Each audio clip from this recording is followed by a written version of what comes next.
Space Jam didn't start as a movie, it started as a sneaker commercial. I'm Kate, I tell the greatest sports stories, so follow along, tell me what I got right, or fansplain me in the comments. In 1992, Nike ran a Super Bowl ad called Hare Jordan, pairing Michael Jordan with Bugs Bunny.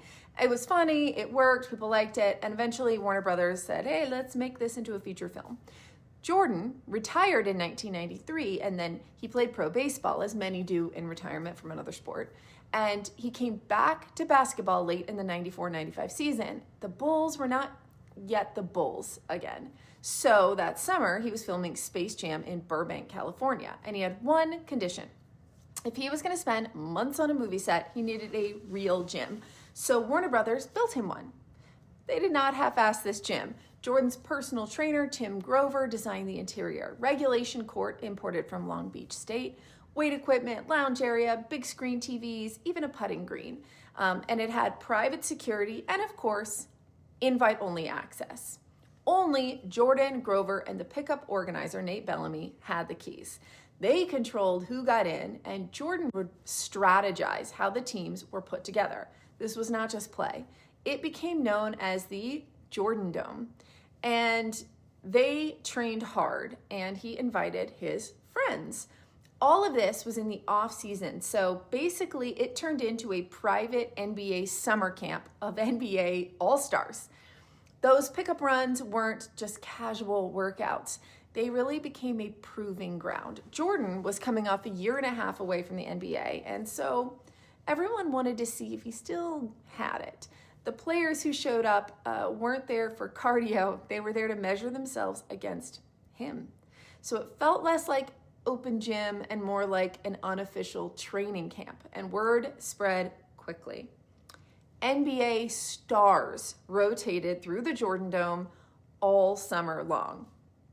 Reggie Miller showed up, Charles Barkley, Patrick Ewing, Magic Johnson, Grant Hill, Tim Hardaway, Scottie Pippen, Dennis Rodman, Alonzo Mourning, Rod Strickland, Glenn Rice, Larry Johnson, Juwan Howard, Shaq, of course, Cedric Ceballos, Reggie Theus, Pooh Richardson, great name, Tracy Murray, and even Kobe Bryant, who was actually a rookie at the time.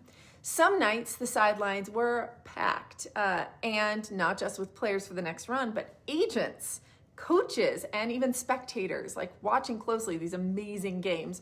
Reporters say as many as 100 people would line the court just to watch them play.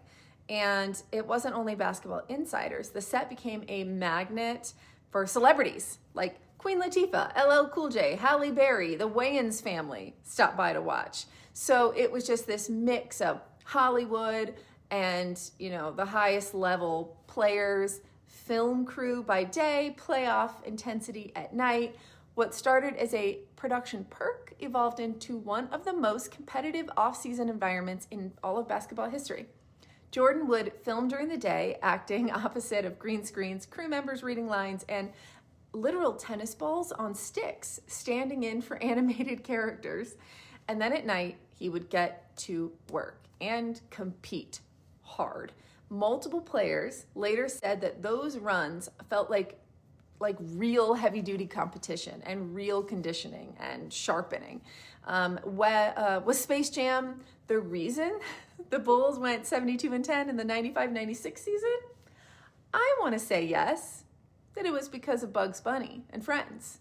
But no, that's obviously too simple. But it did not hurt, I'm sure.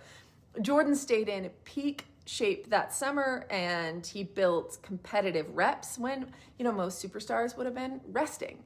And the Bulls then won championships in 96, 97, and 98. That three-peat didn't start in the playoffs. It may have started on a movie lot. So Space Jam is remembered as like a cute kids movie from the 90s, but for Michael, it became something else altogether, a championship team dynasty training camp. Did you know about the Jordan Dome, or, did that just upgrade Space Jam for you? Let me know. Fansplain me in the comments.